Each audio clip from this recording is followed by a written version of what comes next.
In order to pay for that benefit, paid family leave, that sort of thing, Bernie Sanders wants to make sure everybody pays a little bit more. Payroll taxes would go up a little bit. So at least he's consistent to say that everyone would have to pay their fair share, even though disproportionately that might come up on the well-to-do, for whom he has espoused a 90% top tax rate, what we had back in the 1950s.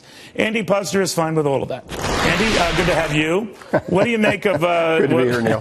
What do you make of what he is proposing? Look, if you think big government is the solution to our economic problems, then Bernie Sanders is your guy. If you think free enterprise and individual liberty is the way to go, then he's not your guy. If you think the post office is run well and FedEx and UPS are run poorly, then you should vote for Bernie Sanders, because this is the kind of government, these are the kind of business plans we're going to have if he's elected president. So it all depends upon your view. I'm very, very strongly believe in individual liberty and that people should be able to keep as much as they earn as possible, as John Kennedy believed, as Ronald Reagan believed, and as Jimmy Carter and Barack Obama and Bernie Sanders do not believe. So it's a difference of opinion.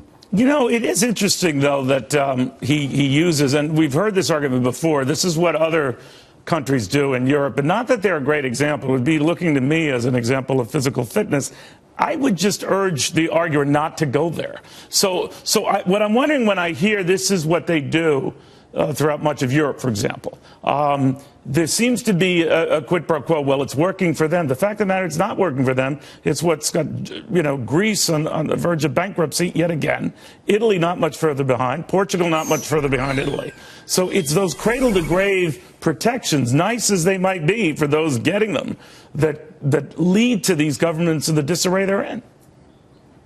Yeah, you could throw Spain into there, too. Absolutely. They've got an incredibly high unemployment, particularly among their youth. No, it doesn't. So when you say this is what happens in Europe, that's a good example for the free market system, because we're obviously in much better shape than they are in Europe. We've got more investment coming into this country than in Europe. Now, we're not in anything resembling a strong economic recovery, but in the land of the blind, the one-eyed man is king. And right now we're the one-eyed man, and people are investing here, not in Europe, because Europe has failing economies across the board, with the exception of Germany.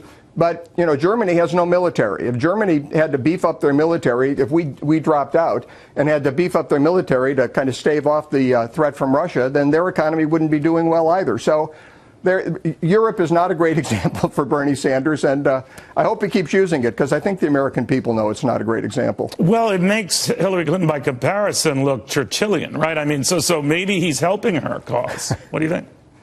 Well, he's certainly dragging her to the left. Every time he says something, and you get a lot of support from the far left and the Democratic Party. It's a lot like when Donald Trump says something and you get a lot of support from the far right in the Republican Party. You're pulling candidates to the extremes as we go through these primaries. And unfortunately, I think that's a negative for everybody in the general, and I think it's a negative when they actually have to govern. And as you and I've talked about, it's a much bigger concern to me who gets the nomination, who gets the presidency, than who gets the nomination. And I think we're heading towards candidates that may have to take extreme positions just to get their party's nomination. That's not a good thing. Andy, my producers will kill me here, but I know you were a big backer and supporter on the close guard with Mitt Romney. And he said over the weekend, he can empathize a little bit with what's going through Paul Ryan's mind, that he doesn't want to hurt his chances, I'm paraphrasing here, down the road, trying out for Speaker if it blemishes him and his presidential prospects. Do you think that was the right thing to say? I know what he meant, but that it was the right thing to say. I'll leave Mitt's statements to Mitt. I think the bigger problem here, the thing we need to be concerned about, is why are we having such a difficult time finding somebody who's willing to take the number 3 position in our government? You'd be number 3 in line for the presidency. This was an honor. This was something people sought after. But even here, John Boehner would talk. He would talk about being Speaker was like trying to keep frogs in a wheelbarrow. You could get them in, but you couldn't keep them there. And given the divisions in our party and the far left swing in the Democratic Party, that it's become almost an impossible job. If Republicans don't unify, if this far right group of representatives don't try and work out a deal with people that are in the center and far more numerous, then the Republican Party is going to suffer. And this is something that's happening every day in Washington, D.C. People see this across the country. We need to come together. Our problem is we're a party of fiscal conservatives, social conservatives, and defense conservatives, right, while the Democrats are more unified around big government and liberal social policies. So it's much easier for them to unify. But we have to understand that as Republicans, together we stand strong. Divided, they're going to beat us. And we can't afford another loss of the presidency. People need to get their act together, and they need to get it together now. Well, Republicans do have a history of grabbing defeat from the jaws of victory. You're right about that. Andy, thank you very much. Good seeing you. I hope they do. Thank you.